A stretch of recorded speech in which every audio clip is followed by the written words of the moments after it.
Hey, what's going on everybody? Scott Hilse here with you today. Be sure to subscribe and turn post notifications on because I reply to any and all comments within the first hour of each video dropping. That is by far the best way you can get in contact with me to get your questions answered, but without further ado, we're gonna jump right into this. Traffic but no sales. This is one of the most common questions I ever get, and people expect for me to be able to solve it with some magical formula or magical advice that's just gonna solve it. No, like the issue with people like DMing me and even commenting below of, what's wrong with my Facebook ads, or like I'm getting traffic but no sales, how can I fix it? I get that question a lot. Well, okay, if you guys ask me traffic no sales, or if you ask me like something specific about your Facebook ads, I just can't comment on it. I can refer you to my Facebook ad strategy video, but I don't know your product cost. I don't know your ad copy. I don't know your website format. I don't know if you're doing the one product format, which I highly encourage.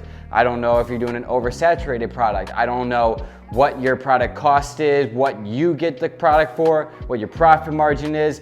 There's so many variables, I just literally can't answer those questions. So that's why I'm making this video, because hopefully this can help people find their own answers. A lot of dropshipping is finding your own answers. You won't find all your answers online. It's about testing, and guys, like I said, it's very conditional to your product, to your website and everything. But in this specific topic, traffic but no sales, usually it's a result of three different things. It's either your ad, it's either your product, or it's either your website. And that's it. Like it's really simple, guys. So what you want to do is you want to figure out which one of those three is causing people to come to your website and not buy, and then fix it. It's that simple, literally that simple. So the way to narrow it down to see what it actually is, first you want to do is see if you have a lot of abandoned carts. So if you're getting a lot of abandoned carts and you're charging for shipping, you want to try to do free shipping, because a lot of people will abandon the cart because shipping. But I highly encourage you to try adding shipping first, like very low, like $2.95, just to get an extra $3 profit, because some of you guys have heard me mention this before. I was very wary on charging shipping when I first started drop shipping, and that one product, the iPhone case that I ended up scaling to $210,000 on, I got 18,000 orders on it. So just imagine if I didn't charge shipping. 3 times 18, that's like 54,000, somewhere around there, $40,000 to $50,000.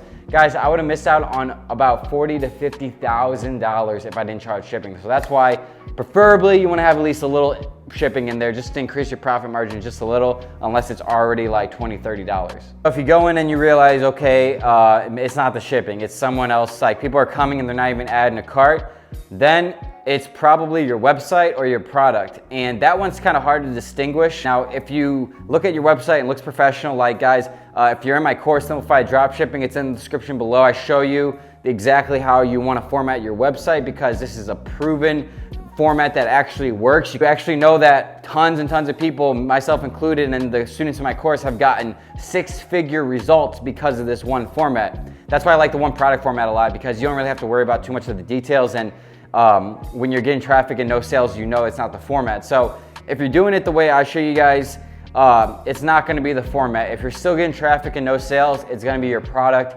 Ditch the product. Why people are coming to your website when they're not interested in the product beats me. But at a certain point, you just got to cut it off. Again, I like to cite the guy who told me like, hey Scott, I spent $850 advertising this product. I've gotten no sales, but I know it's a winner. I just know it's a winner. What can I do? Cut the product off, okay? You should have never, ever gotten past losing $100 maximum. At $100, you should know if you should proceed on that product or not. That's why I teach things the way I do, to be as cost efficient as possible. Don't let your emotions get into this. Some people I've seen hold on to products for months and they got no sales. You should know within a week or two time span if that product's gonna work. If not, cut it. If your website looks good, if you're not charging for shipping and your ad looks good and you're still getting traffic, no sales, it just means the product's dead. Now, let me go back to your ad. The reason I say you should start with a PPE is because that is what's gonna allow you to know if that ad's even good or not. So you can actually get that factor out of the way right at the beginning, like do you have a good ad or not? If you're getting a bad PPE rate from the audience you're targeting, then that just means the ad's bad. You wanna work on your copy or you wanna work on your content, one of the two.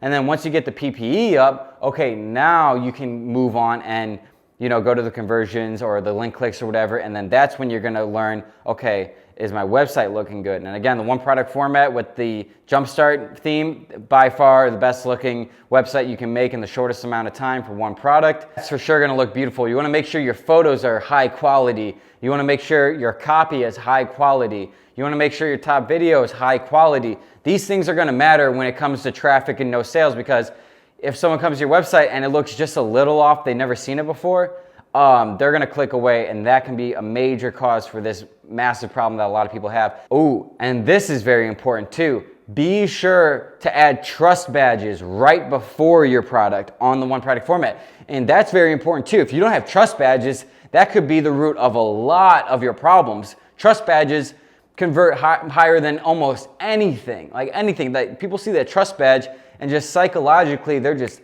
okay, let's do it. Like they trust the website. And then furthermore, you can even go as far as the 100% satisfaction guaranteed or 100% refund guarantee or whatever route you want to go. Add those badges too. You want to add all these badges because when people come to a website they've never been at, people are naturally risk adverse, so you're trying to eliminate any of that risk in their head by showing them these badges and just making it look as legit as possible.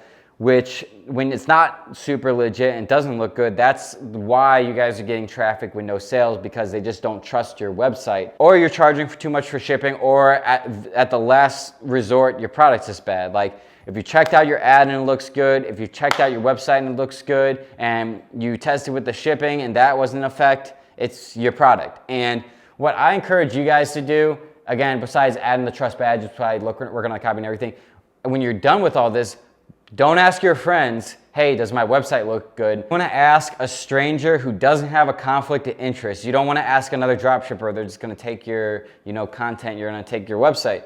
You wanna ask someone who doesn't really know you that well, like, hey, I'm starting this business, can you give me your opinion on this website? Because the issue is, guys, if you ask your friends and family, they're gonna be like, ooh, that looks good, I'm so proud of you. No, you don't want that. You don't want that, okay? Maybe it does look good, but how do you really know when your friends and family are probably gonna say it looks good either way, just because you have a friendship or relationship with them, they don't wanna hurt your feelings.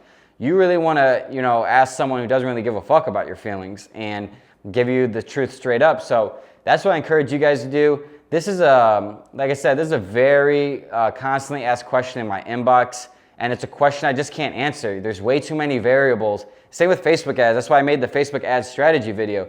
There's just so many different variables to these questions I get a lot. I can't sit there with every single person and try to milk out all the details of their products, their profit margin, their content, their copy, the cost they're charging, their shipping costs, all this. It's just not reliable. And then the bad effect that happens on them is now they have an excuse not to do it themselves. Now they have an excuse to wait for me to respond. Now they have an excuse. So really, a lot of that mentality comes from just looking for an excuse to put off the work. And I was in that same position too. But the most healthy thing you can do is learn how to do yourself, teach yourself through my videos and such, and so that you get better and better, so that when you hit these roads or when you hit these divots, you know what to do, instead of taking the easy way and just asking for someone, and if they didn't respond, oh well, now I have that excuse, they never responded, So take it upon yourselves. Every single person I know who's been successful in this didn't message me when Oberlo was acting funny, or didn't message me when Shopify was acting funny, or wasn't messaging me when Alipay wasn't acting right, and myself included. I never really understood that mentality. You guys gotta take it upon yourselves. Google the answer before asking me, okay? That will answer 90% of the questions I get, okay? And then for the rest of the 10%, if you can't find the answer, you need to find it through trial and error, or just teaching yourself how to do it so that you can figure it out yourself. I'm here to answer questions below within the first hour of all these videos and in my inboxes and stuff, but at the same time, I want you guys to realize that you're only gonna be successful in this if you take it upon yourself to be successful in this, not rely on someone else. Again, I got this email from this guy saying how he wanted to join my course, but he needed hand-holding at the beginning, and I literally told him, I don't want you in my course because I don't want people who need hand-holding in my course, because I know it's a way less chance of them being successful, because those types of people just won't be successful in this. This is an online business. You learn everything online. If you need someone to hold your hand and talk and walk you through everything, when the steps are plainly there and many people have found success following the steps without the hand holding?